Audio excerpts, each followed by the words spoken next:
Se você ouvir isso até o fim, algo vai mudar na forma como você entende prazer, desejo e controle. Porque existe um gatilho específico que faz uma mulher delirar de prazer antes mesmo de qualquer toque acontecer. E ele não tem absolutamente nada a ver com técnica física. O que quase ninguém percebe é que o prazer mais intenso nasce quando a mente entra em conflito consigo mesma. Quando ela sente algo que não consegue explicar. Quando reage de um jeito que não planejou. Quando perde por alguns instantes a sensação de domínio sobre si. Esse é o ponto exato em que o prazer deixa de ser superficial e se transforma em experiência profunda. A maioria dos homens nunca chega perto disso, porque tenta estimular o corpo enquanto a mente continua intacta, estável e no controle. Mas quando o controle mental começa a falhar, o corpo responde com muito mais intensidade.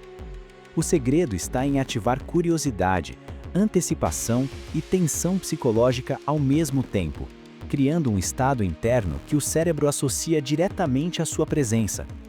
O prazer feminino é construído muito mais pela imaginação do que pela ação. Do ponto de vista neurológico, o cérebro libera dopamina não quando algo acontece, mas quando algo é antecipado. E quanto mais ambígua é essa antecipação, maior é a descarga emocional.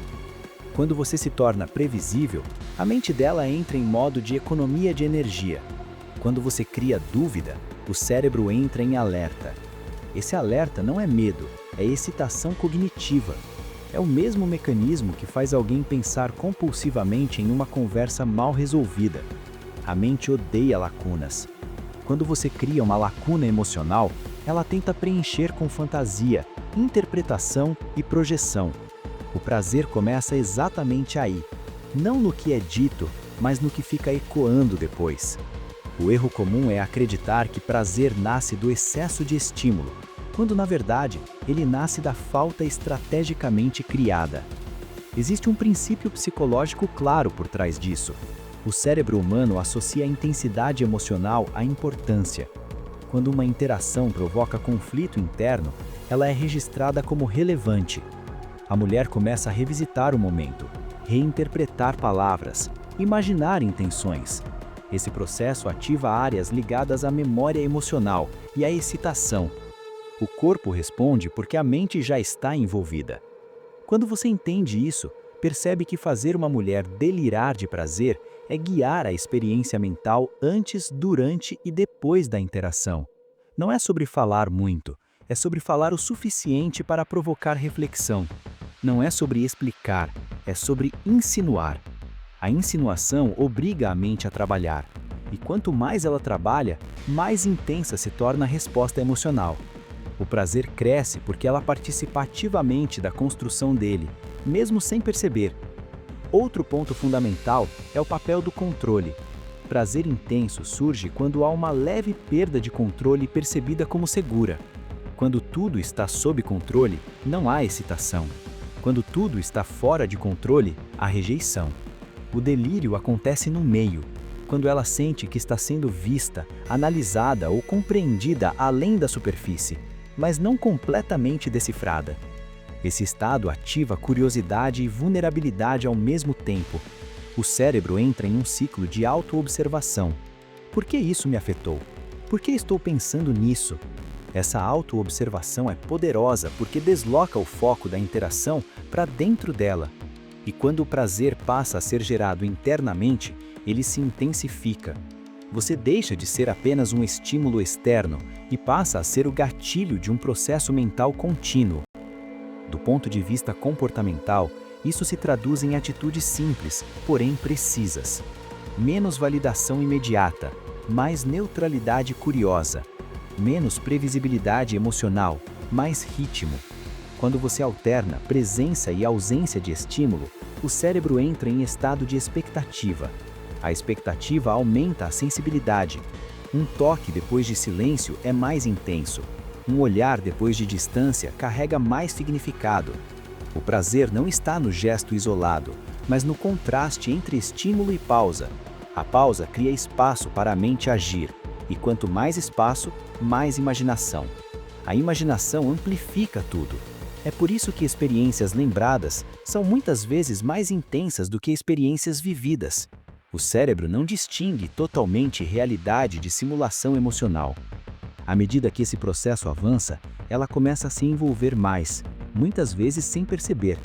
Fica mais atenta, mais receptiva, mais sensível às suas reações. Pequenas mudanças no seu comportamento geram respostas maiores nela.